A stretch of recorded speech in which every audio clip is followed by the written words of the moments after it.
Hi everyone, this is Natasha of Polite Creations, and thank you for joining me today for the Hero Arts March Collection video hop. The products that I am sharing come from the Let's Celebrate collection, and I created this celebratory or birthday card that is simple, but it packs a punch with the ink blending, and you can even somewhat get a 2-for-1 out of this project. So I am sharing the products that I'm using. I have the balloons cover plate, which is the primary thing needed for this card. I'm also going to use those shapes from the stamp set that coordinates with this cover plate. And as well as that, I will be using the It's Our Anniversary stamp and die. If you attended the spring Hero Stamp Along from last year and bought the kit, this was included in it. But honestly, all the products that I'm using can be replaced with anything similar in your stash. So essentially, you just need a word die and a cover plate and a stamp to add a little bit extra texture. But even those shapes you can draw on as well. This is a very versatile method, but these products allow you to create a very happy card. To begin, I use that cover plate to die cut the balloons. To get a 2-for-1 out of this card, I suggest adding some press and seal to the back of the white panel. That way you can use the balloons after we ink blend them, and I will share a project towards the end that I use my balloons for. But if you would like to be able to use your products again and keep them in place easily, I again suggest that you use some press and seal on the back to keep everything in place. I am using black and white cardstock, and I'm die cutting Party out of white as well because I'll be ink blending on that. But I also die cut that out of black, and then the A2 black panel that I have will be used later on. Once everything is die cut out, I grab Lemon Drop, Splash, and Taffy reactive inks. If you need more inks, feel free to use them, but I'm using 3 just to show that these work well together and I'm able to create multiple colors by just mixing and blending the colors together. So I'm also going to use a thinner blending brush because I want to make sure that all of my ink is concentrated when I'm adding it onto the balloons. The goal here is to blend the balloons, of course, but I'm also making sure my ink goes outside of the cut lines on this cover plate piece that I die cut. Again, I am ensuring that each area gets a good amount of the ink, and I'm going outside of the lines. As I said, I'm also making sure that I add ink to those balloon strings. I'm starting with Lemon Drop, my lightest color, and then I go in with Taffy and I add that in the same manner, but I also make sure that I blend anywhere that Taffy overlaps the Lemon Drop. If you are enjoying this video, be sure to subscribe as well as like and comment. Your comment will enter you into the Hero Arts giveaway. All of the details for that can be found down below in the description box. Also, be sure to head over to the other designers' videos and do the same thing. More entries and a possibility of winning a Hero Arts gift card. But yeah, so I'm just going back and forth doing this process.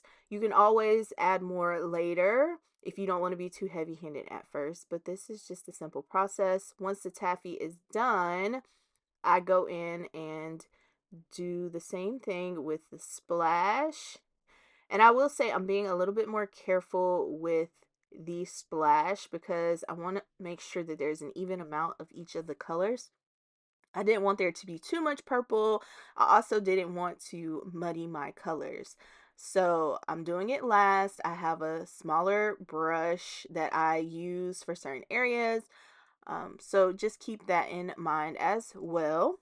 Also, when creating these blended areas, try to keep the ink on the outside of the cut lines consistent. I personally think that's what makes these balloons pop even more when you add the black panel.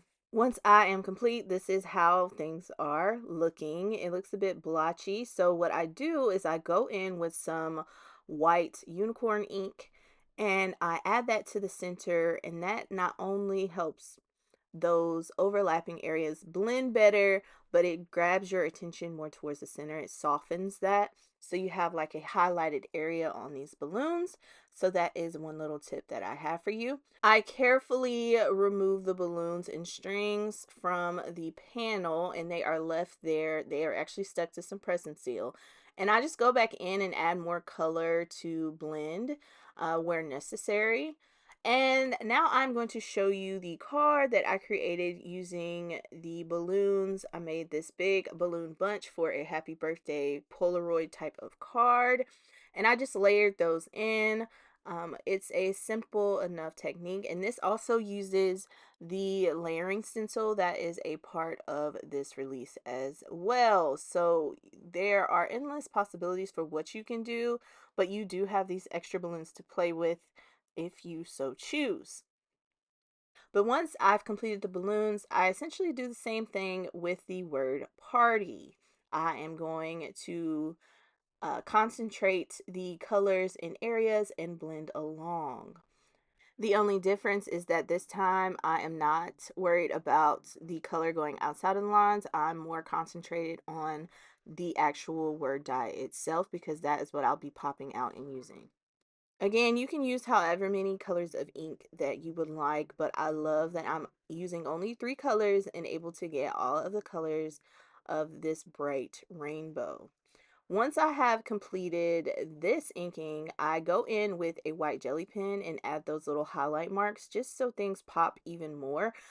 I highlight the word party, and then I'm also going to use it on the balloons once I've added the black cardstock behind the cover plate panel.